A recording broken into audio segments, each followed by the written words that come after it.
Hello, I'm Notes, and we're coming into spring. Now spring comes about a rejuvenation, a breath of fresh air almost. So it's time to take a look at one of those albums that gave us a breath of fresh air last year, Mike Oldfield's Man on the Rocks. We should all know the name Mike Oldfield by now. He's the genius that's behind Tubular Bells. This was his first album and it exploded back in the early 70s. He's been kind of trying to recapture that same essence, and his first 3 albums really did a very good job of doing this. Right up until the early 2000s, it seemed like this man was split into 2. One was this very creative, experimental, progressive rock mover and shaker in the scenes, and the other one was almost popular music, folky, kind of radio-friendly adult contemporary type of artist. That being said, his most latest album, Man on the Rocks, definitely falls into that radio-friendly box. So let's take a look at Man on the Rocks.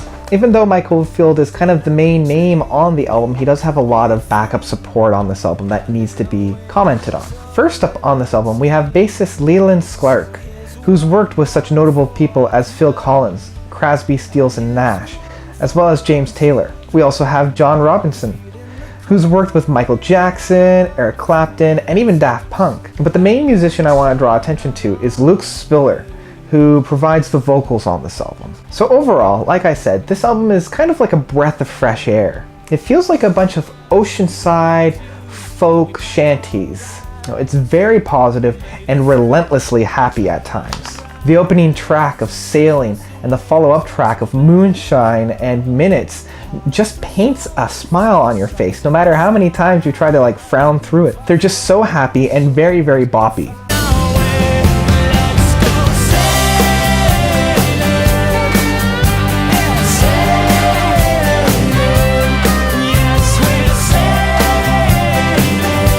There are also some serene and more serious moments on this album to balance everything out.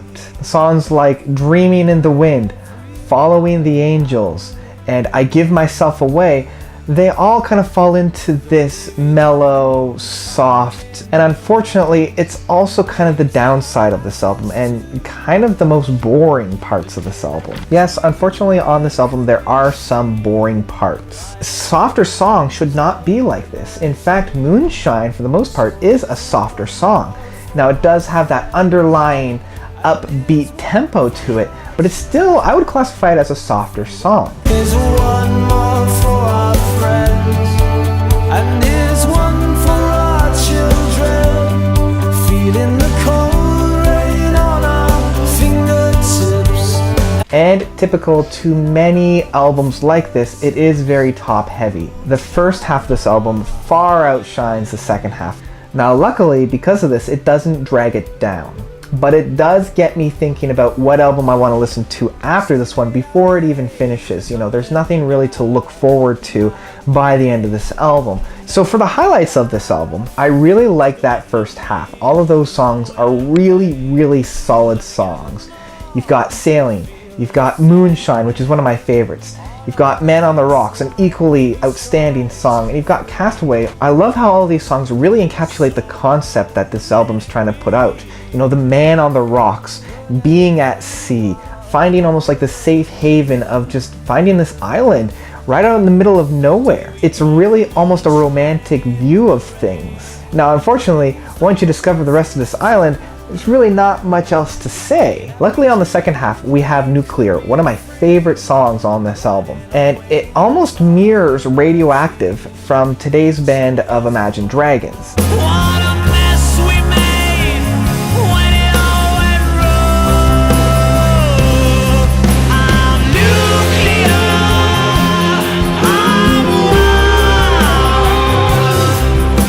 I'm wild. Both follow the very similar themes of Nuclear and Radioactive, and it's also the way that the song is presented. Both are presented in more of a minor tone, in more of a negative connotation of things on an overall very happy album. And I love the use of vocals on this track as well as the use of synthesizers on this track.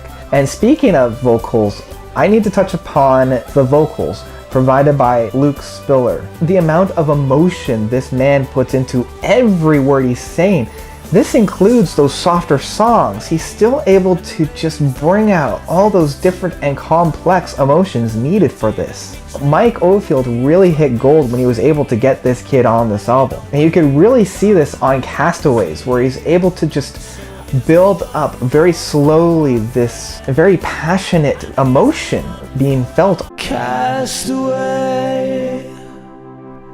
castaway.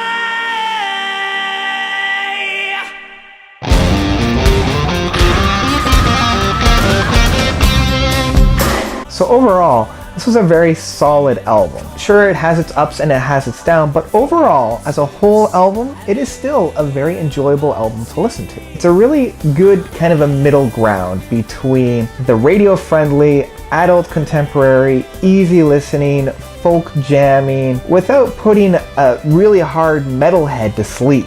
You know, there are enough hard-hitting moments to keep us listening, to keep us interested. Really, there's something here for everybody on this album, which makes it a very pleasant album, but it doesn't really break any new grounds either. Let's hope that Mike is back to recording and we're not waiting another 7 years for his next release. So that's it for Man on the Rocks by Mike Oldfield. Notes out.